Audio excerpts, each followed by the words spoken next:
just a couple more pieces. And oh, hi. For those of you who don't know, my name's Patrick. I am one of the volunteers here at Venture Church, and I am doing one of my absolute favorite things in the world to do. I am building Lego. I don't know if you know this, but you've seen this cool wall, this background that I've got going on here as I've done MC stuff over the last several weeks as we've been doing church online. Well, all of this are tubs of sorted Lego bricks. They have individual items and things in there because this is my hobby. This is what I do. This is one of the biggest joys in my life is to put one brick on top of another and make something. And it's not just Lego. I like doing woodworking and electronics and design and app building and all kinds of different things. I want to get my hands in, figure out how it works, figure out how I can make something new. And we're going to talk a little bit about that today.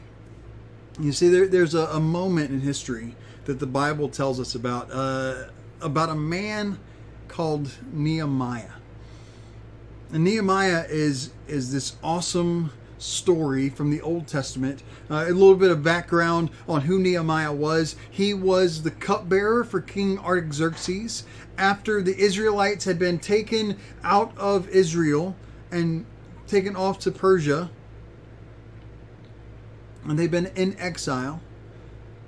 Finally, the Israelites have been allowed to start going back, and it's been about 5 years since that happened. This is when Nehemiah takes place. It's in the 20th year of the reign of King Artaxerxes. And a crazy thing happens. Let's look in chapter 1 of Nehemiah.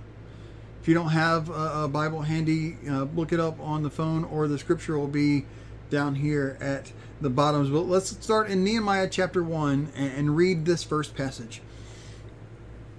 The words of Nehemiah, son of Hakaliah, in the month of Kislev, in the 20th year, while I was in the citadel of Susa. That I is Nehemiah. You gotta remember, this is him writing.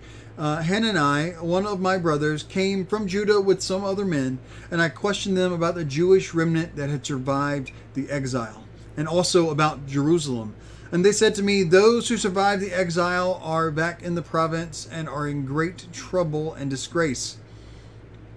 The wall of Jerusalem is broken down, and its gates have been burned with fire.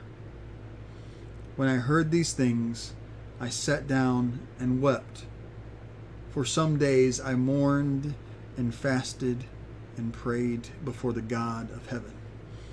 And if you keep reading in chapter 1, that's exactly what he did. He prays and prays this beautiful prayer about the nation of Israel, about the good things that he wants. And the most important thing that he prays for, though, is that the king would find favor with him. The king would find favor with him. And so he kept going about his duty. Now, you got to know a little bit about Hebrew history and the Hebrew calendar to understand this. But this was in Kislev, in the 20th year of the reign of Artaxerxes. Now, when a king would take over, the year would start whenever the king started.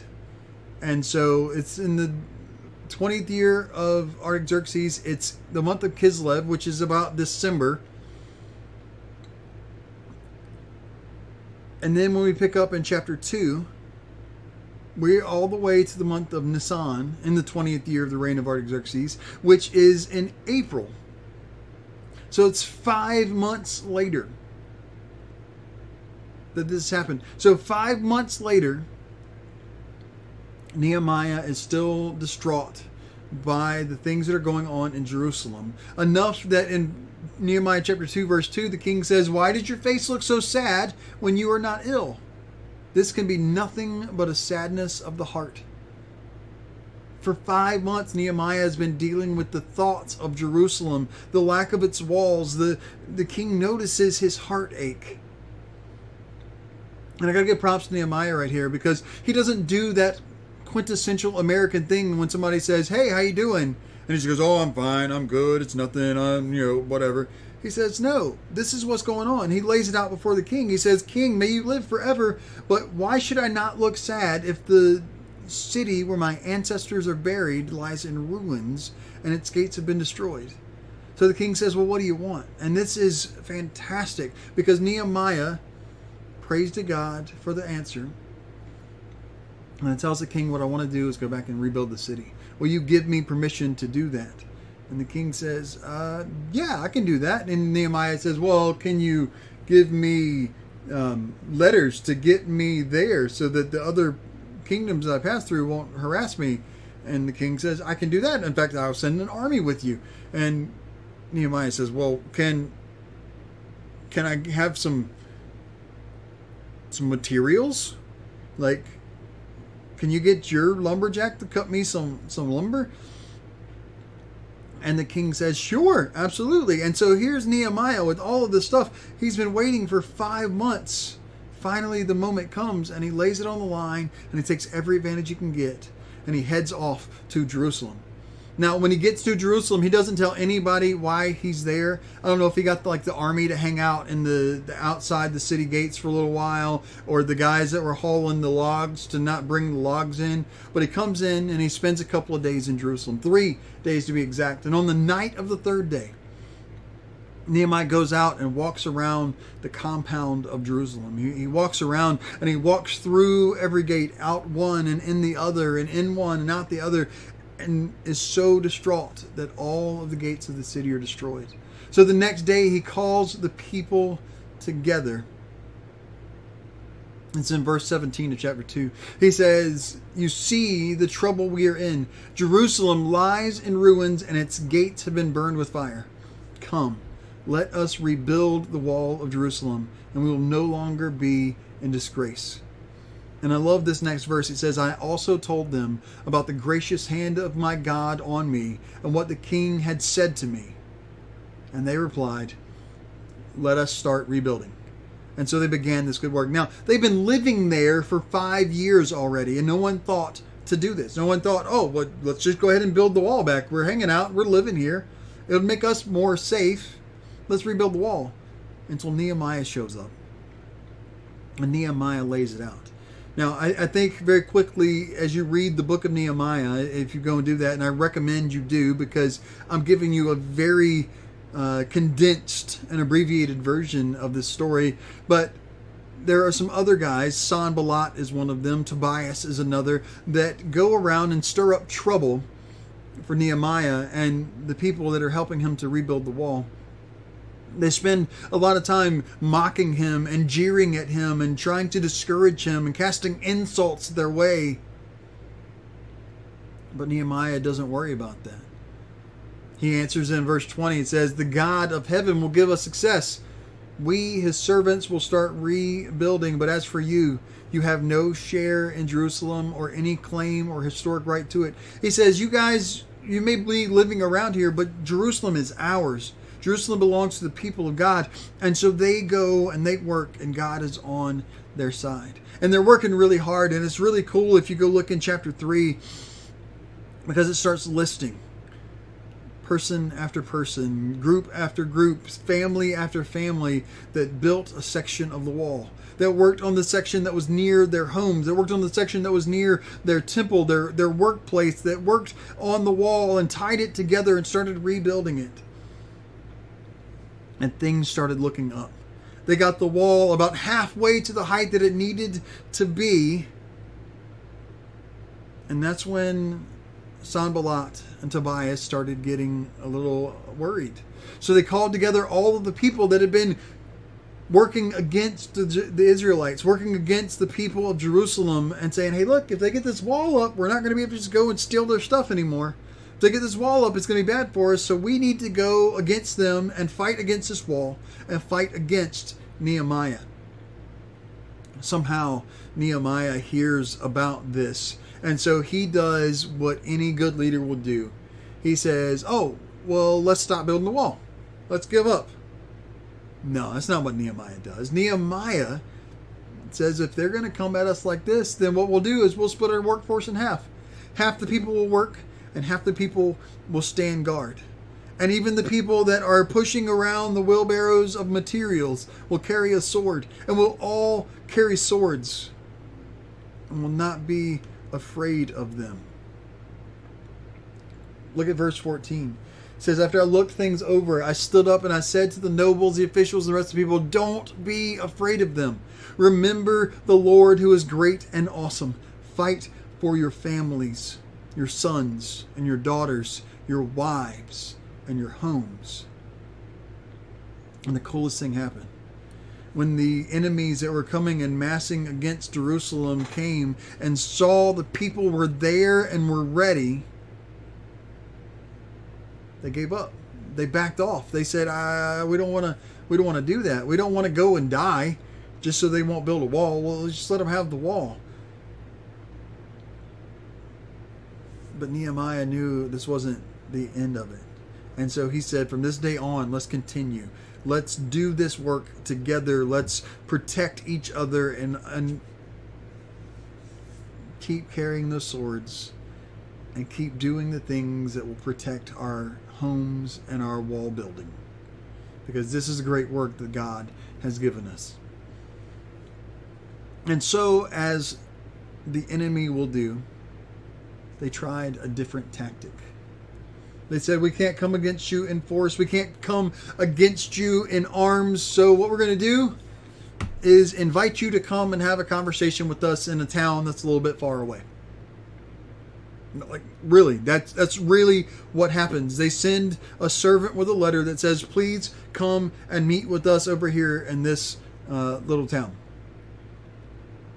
Can't make this stuff up. And Nehemiah said, I am in the middle of a great work. I'm doing a thing for God. Let me not come and do that. Why would I do that? I'm going to keep working. So no, I'm not coming to visit you.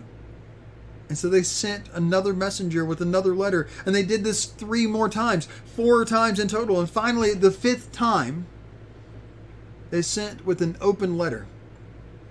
An open letter that the guy stood out in the courtyard and read out loud. And this is what it said. This is in chapter 6 of Nehemiah. It says, then the 5th time, Sanballat sent his aide to me with the same message. And in his hand was an unsealed letter in which was written, it is reported among the nations, and Geshem says it's true. Geshem was one of the leaders in Jerusalem, that you and the Jews are plotting to revolt. Therefore, you are building the wall. Moreover, according to these reports, you are about to become their king, and even have appointed prophets to make this proclamation about you in Jerusalem. There is a king in Judah. Now this report will get back to the king, so come on, let's meet together. Which I believe leads to one of the most interesting and possibly fun scriptures in the Bible. I don't know why this isn't one of the verses that they teach you in church camp when you're growing up. You know, one of the great memory verses of our time. Nehemiah chapter 6 verse 8. He says, I sent this in reply. Nothing like what you are saying is happening. You are just making it up out of your head. Isn't that fantastic? Nothing that you're saying is true. It's all made up. You're just grasping at straws. You're trying to blackmail me with something that isn't a real thing, and the king's going to know it. And so the people continued to build. Sanballat and Tobias kept trying to distract from the outside to pull Nehemiah away. People inside of Jerusalem were trying to distract Nehemiah, telling him that he should go and hide because people were coming to attack him. And he says, who am I? What is special about me that I would be able to go and hide? I'm going to keep working because this task that God has given me is what is important. And so they continued to build with distraction after distraction, with army after army coming. Until finally, verse 15 of chapter 6. So the wall was completed on the 25th day of Elul in 52 days. 52 days. The governor first issued an executive order about COVID-19 on March 10th. That was 117 days ago. More than 2 times as long as it took Nehemiah and the people of Israel to rebuild the walls of Jerusalem. It's amazing to think about. And there's some really cool lessons that I think we can glean from this story. Some cool ideas that we can reach in and we can say, this is good stuff that Nehemiah did that we can put to practice in our own lives, especially in the world that we're living in right now, where things just seem to keep going so crazy. And here's the first thing that I think we should learn from Nehemiah. It's okay to be heartbroken. It's okay to be sad. It's okay to sit down and weep, because that's what Nehemiah did. Look back at verse 1 or chapter 1 verse 4. When I heard these things, I sat down and wept. When he heard that Jerusalem was in disarray, when he heard that his people and his nation were failing, he sat down and he wept. It broke his heart. It broke his heart that there was this injustice in the world, that things weren't going the way that God wanted them to go and the way that he believed that they should be going. So he sat down and he cried. Now, I'm not afraid to tell you that I am a crier. I get emotional about lots of things often. I can't read a book of any kind of good storytelling without tearing up at least a little bit.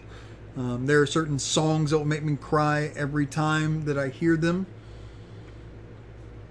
But throughout this time of global pandemic, my wife Ashley and I have seemed to take it in turn on which one was able to cry on which day. As we look out and we see the stuff that happened with George Floyd, and we see the things that are going on with the race relations in this country and in this world, as we see all of the different things that are happening with the murder hornets and the dust clouds and the virus still kicking back up, it gets to be overwhelming. And it breaks our hearts. And that's okay. It's okay to be sad. It's okay to have your heart broken for the things that are breaking God's heart. But I want you to see that Nehemiah didn't just sit down and cry. He did something about it. Finish verse 4. It says, "For some days I mourned and fasted and prayed before the God of heaven." Friends, there is a definite time to weep for the losses of our lives, for the things that we lose, things that fail, but there also has to be a time to move forward. I'm going to tell you the best way to move forward is in prayer. That's right, in prayer. Prayer is how you get started going in the right direction. It's how you get your mind going in the right way. Prayer isn't a last-ditch effort of the weak. Prayer isn't giving up and saying, all I got left to do is pray. No, prayer is the number one offense and the number one defense of those who believe that God is who God says He is. That He is the creator, the king, the master of the universe. And so when you want to get moving forward, you got to pray. You got to talk to the master. You got to talk to the king. You got to talk to the one who already knows what's going on and already loves you more than you could ever imagine. So it's okay to be heartbroken, but when you get there, take it to God. Nehemiah showed another great lesson that we can learn. And that was that he knew how to seize an opportunity. You know how much faith and courage it took for Nehemiah to look the king in the eye and say, you know what? You really want to help me out? Let me go and rebuild this city that you tore down. Let me go and rebuild this city that the king destroyed, because it hurts my heart that is down. But as soon as he got the chance, he took it. It was 5 months later, 5 months after he probably got it in his head that I need to do this. He waited for 5 months for the opportunity to come up. And when it did, he said a little prayer and he jumped on it. Friends, I don't know what your daily life looks like right now. I don't know if you're masking up and heading out into the world, if you're going about your daily life basically the same as it used to be, except that you got a face covering on, or if you are staying home and staying safe in your home and staying away from other people because you have a compromised immune system or because you just don't want to be a part of all the craziness that's going on, which is completely understandable and acceptable. I don't know. I don't know if you fall somewhere in the middle, that some days you're going out and some days you're not, that you're getting to work from home, so you're still interacting with people, but not in the same way.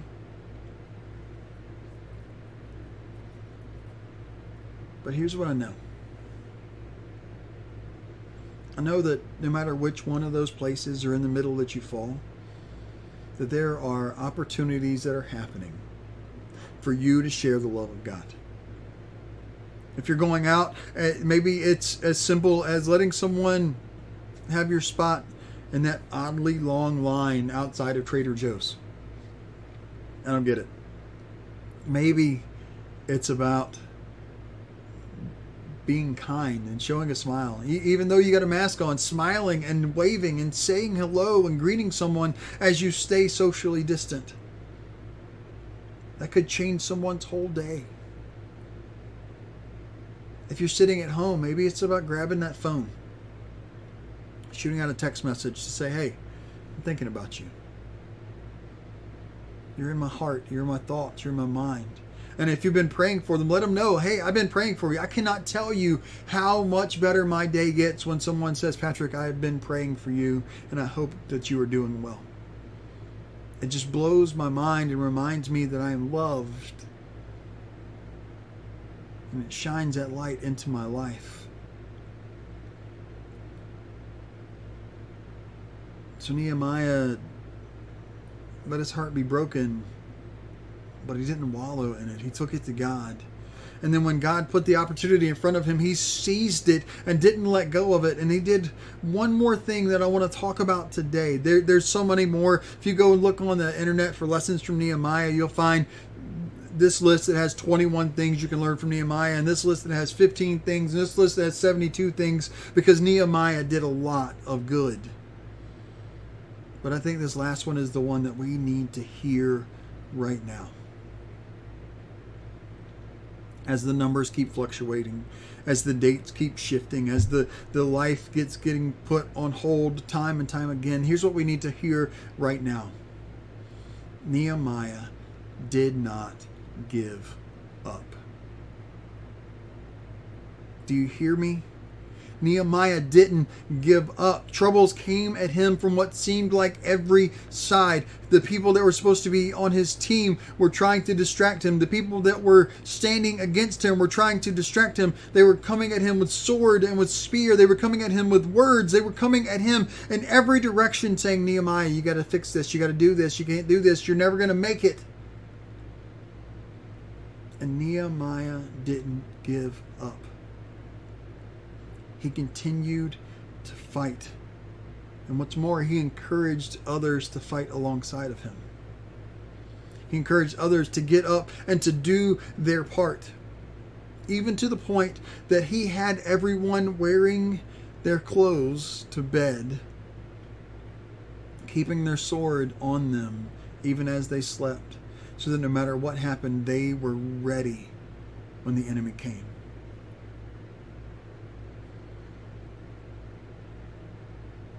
Nehemiah did some great things. And I got to be honest with you, I don't know what tomorrow is going to bring. I don't know how tomorrow is going to be different from today and how it's going to be the same, but I'm going to be truthful. I didn't know what that was going to be like before COVID-19 either. But here's what I do know.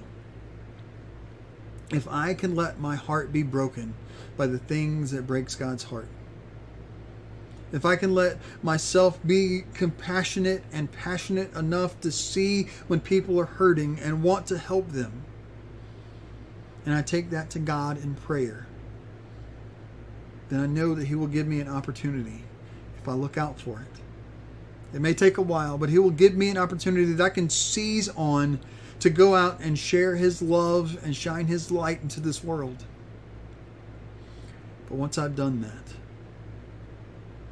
I can't give up. I've got to keep pushing forward, even as the world throws more and more obstacles at me. Those are some lessons that we can learn from the book of Nehemiah. I say go and read that this week. Go and let God fill you with His word. Let's pray. Gracious Father, I thank You so much for all the good things that You do for us, for the light that You pour into us, for the opportunities that You place before us to go out and to shine Your love into this world. Help us to have our eyes open and to know that it's not going to be easy, because nothing that's worth doing is ever easy. But let us be on Your side and on Your team and know that we don't have to be afraid, because the God, King of heaven, is on our side. In Your name we pray. Amen.